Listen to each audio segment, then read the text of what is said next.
Hah? Kata siapa? Menabung itu nggak relevan. Yang nggak relevan itu kamu yang ngajarin orang miskin main saham, atau lebih parahnya lagi, main kripto. Halo semuanya, selamat datang. Bagaimana kabar kalian hari ini? Apakah sehat? Aku harap kalian selalu sehat.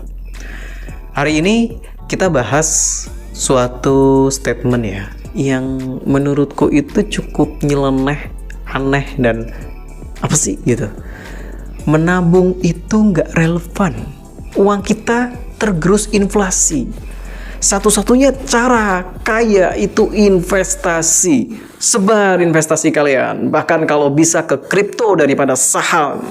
Saham hanya untuk orang-orang bodoh, hanya untuk orang-orang bego. Tapi yang paling bodoh adalah yang tidak investasiin duitnya. Kalian sering dengar kalimat-kalimat kayak gini gak? Dan kalau misalkan aku dengar kalimat ini tuh kayak, apa? Aku ulangi ya. Jadi kalian itu ngajarin semua orang buat taruh duit mereka di investasi tanpa mikirin fondasi keuangan mereka dulu. Emang mereka sama keadaannya kayak kalian? Kenapa kalian nyamain diri dengan mereka sih? Kamu sadar gak sih? Kalau ini kayak nyuruh orang ngendarain motor bebek Supra X gitu, sebelum belajar naik sepeda dulu. Jadi disuruh naik motor Supra dulu sebelum naik sepeda. Buat kamu yang anak sultan, anak yang udah kaya, duit udah ngalir dari keluarga mau apa-apa, yang kalau mobilmu overheat itu langsung telepon papa nih. Langsung telepon papa, ini mobilnya kenapa ya? Kamu bisa ngomong gitu karena kamu nggak peduli besok makan apa. Udah tersedia tuh di meja makan. Ada daging, ada ayam, ada sayur. Kamu ngeluh miskin juga karena kagak bisa makan sushi. Padahal duitmu bisa lah buat beli mie ayam. Yang itu udah makanan keseharian anak-anak yang bergaji UMR. Tapi bandingkan buat orang-orang yang seperti itu gitu, baru bangun pondasi keuangannya gimana. Ini nasihat yang paling menyesatkan yang pernah ada. Konyol kalau misalkan orang-orang yang baru membangun pondasi keuangan itu disuruh investasi saham atau kripto. Karena realitanya orang biasa itu nggak butuh jadi kaya dulu. Mereka butuh stabil dulu. Orang mereka aja belum stabil disuruh investasi. Oke, percayalah, pegang kata-kata ini. Pegang. Kamu nggak bisa investasi kalau masih bingung besok makan apa, titik. Kalau besok masih makan apa, kamu bingung ya. Ini yang orang sering banget nggak ngerti. Banyak orang yang nggak ngerti soal ini. Investasi itu bukan buat orang yang masih struggle nutup kebutuhan dasar. Dia yang masih punya banyak kebutuhan dasar, itu belum tercukupi. Kalau gajimu aja masih ngos-ngosan buat bayar sewa, buat bayar listrik, buat makan, ya fokus kamu bukan ke investasi. Fokus kamu itu ke surplus. Apa itu surplus? Surplus itu pemasukan kamu itu lebih besar daripada pengeluaran. Dalam artian pengeluaran untuk kebutuhan dasar ya. Kenapa ini penting? Karena investasi itu nggak instan. Mie instan aja nggak seinstan itu. Butuh manasin air. Belum lagi kalau kamu butuh telur sama sayurnya. Ya kali mie doang gizi buruk kalau itu mah. Jadi sama halnya dengan investasi. Investasi itu juga butuh waktu. Kalau kamu taruh semua duit kamu di saham, atau lebih parahnya lagi di kripto, nggak ngerti dah kenapa pada naruh di kripto. Lalu tiba-tiba butuh dana darurat. Kamu mau jual pas harga anjlok? Mau cut loss tiap bulan buat bayar kosan? Buat bayar token listrik yang bunyi tuh tiap akhir minggu? Kamu yakin? Gak gitu cara mainnya bro. Orang-orang seperti kalian ya, semisal ini buat yang mepet ya gajinya, itu hati-hati. Kamu harus punya cash flow yang sehat dulu. Kalau pengen naik ke level finansial berikutnya, kamu butuh lebih banyak uang, bukan lebih banyak spekulasi. Makanya kamu butuh banget yang namanya surplus. Pemasukan itu harus lebih besar daripada pengeluaran. Aku ngerti banget kenapa orang itu benci kata menabung.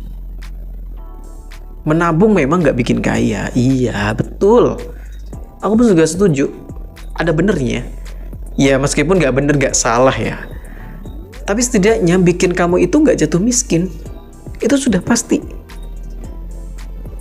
Menabung itu ibaratnya kamu jalan santai, pelan-pelan. Ya memang kamu akan kalah sama orang yang lari sprint, yang lari kenceng, yang naik motor, yang naik mobil. Tapi yang namanya jalan, itu sudah pasti akan maju. Jadi dengerin ini baik-baik ya. Menabung itu bukan buat bikin kamu kaya. Menabung itu buat mencegah kamu jatuh miskin. Titik. Itu prinsipnya. Karena dalam hidup ini, yang penting itu bukan cuma kamu bisa naik, tapi juga pastiin kamu itu nggak jatuh. Di hidup ini tuh nggak harus tentang kamu naik atau enggak. Pastiin dulu kamu nggak jatuh. Sekarang gini, gaji kamu naik, harga barang juga naik. Ya, terus kamu investasi kamu emang naik, tapi tiba-tiba kalau kamu kena PHK, meskipun saham kamu naik, kamu butuh duit buat emergency, buat survive hidup kamu yang habis kena PHK. Jadi kalau kamu nggak punya pegangan, karena duit kamu udah all in di kripto, setiap krisis-krisis kecil bisa bikin kamu balik lagi ke titik nol. Kecuali nih, kamu udah punya surplus. Itu beda lagi, lain cerita. Kalau kamu udah punya surplus, baru kita omongin lagi soal dimana kamu bisa simpan duit kamu. Tapi kalau belum surplus, gak usah ngomongin itu dulu. Terus gimana cara mainnya? Kalau misalkan kamu udah surplus nih, katakanlah kamu udah surplus. Yang pertama, reksadana pasar uang dulu.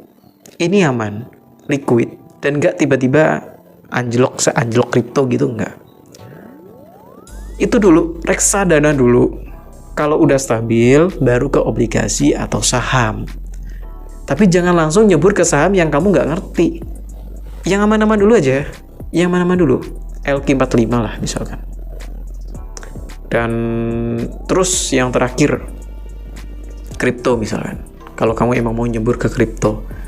Kalau kamu masih belajar finansial dari Twitter, mending skip aja deh. Mending cabut. Atau nyebur kripto karena kamu lihat channel pom-pom kripto, mending cabut juga. Lihat di sosmed ada channel yang kayak lagi promosi kripto, mending cabut. Kenapa? Karena kripto itu untuk orang yang udah punya uang dingin. Kalau kamu masih belum stabil, cabut. Kalau besok masih makan aja juga kamu masih bingung, duit dingin kamu tuh cuma angin doang, gak ada artinya. Gak ada kamu duit dingin, itu mah duit yang kamu dingin-dinginin. Padahal itu aslinya duit panas. Udah ngerti nggak? Atau masih nggak ngerti? Kalau aku sih sebenarnya nggak paham ya pola pikir kenapa kok pada benci menabung gitu. Dan ini yang bikin aku tuh kadang kesel tuh sama financial influencer itu yang asal ngomong. Mereka ngomong seakan-akan tuh semua orang itu bisa kaya dari kripto, dari saham yang trading gitu, trading saham bukan investasi saham ya. Padahal kenyataannya saham-saham yang di trade atau kripto itu hanya bikin orang kaya makin kaya dan orang miskin makin miskin. Pegang ngomonganku. Kenapa? Karena kripto itu sebenarnya bukan investasi.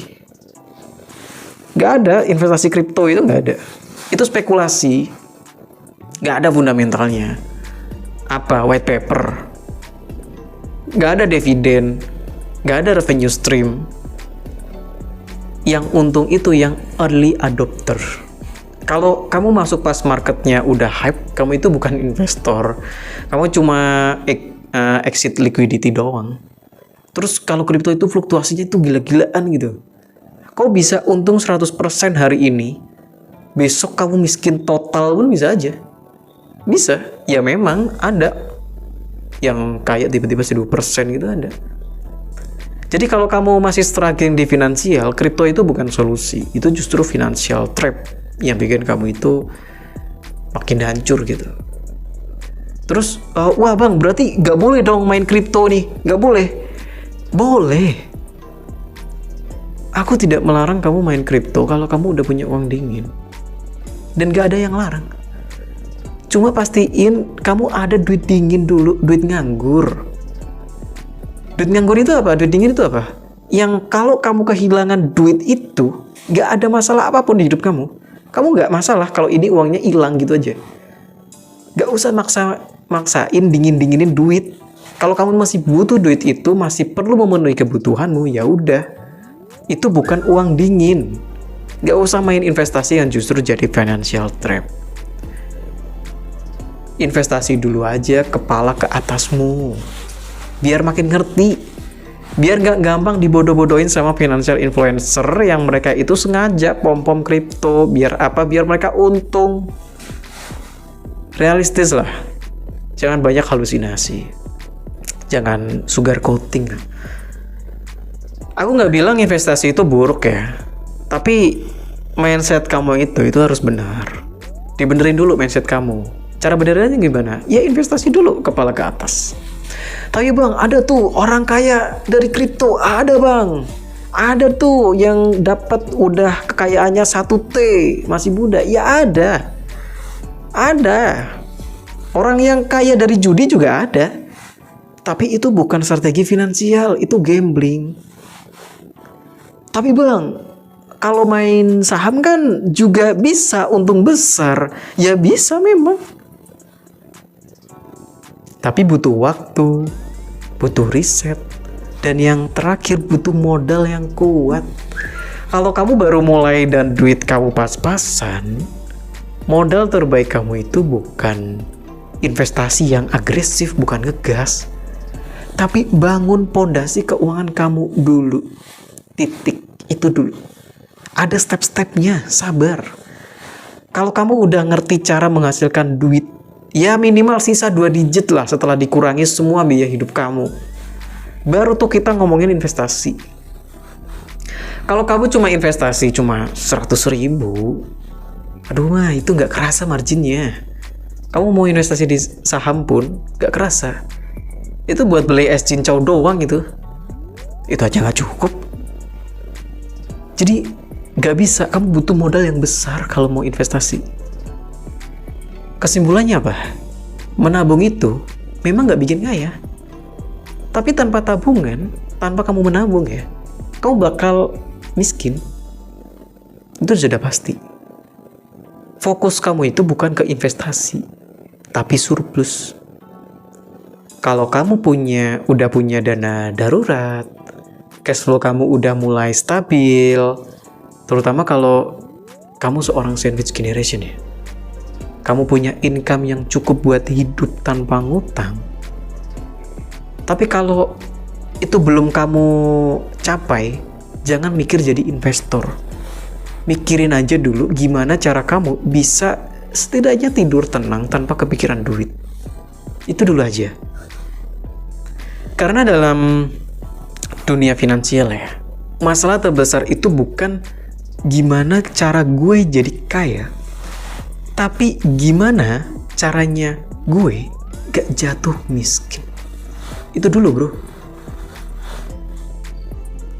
Ingat ya, jangan percaya sama influencer keuangan atau financial advice dari orang yang gak pernah bengong dulu di depan rak Indomaret. Justru ya, buat kamu dengerin financial advice dari orang yang dia itu sering bengong di depan rak, ngambil satu barang terus dikembaliin lagi, balik muterin rak gitu ya, terus balik lagi, ambil lagi, pikir-pikir, balikin lagi, terus akhirnya ambil yang paling murah baru cabut bayar. Justru kamu dengerin financial advice dari mereka-mereka ini. Khusus buat kamu yang masih kagak punya duit. Ya sudahlah, segitu dulu cuap-cuap hari ini. Ya sebenarnya ini aku lagi menumpahkan kekesalan gue aja sih. Thank you udah dengerin. Sampai jumpa di materi selanjutnya. Good luck and have a nice day. See ya. Hati-hati sama financial influencer.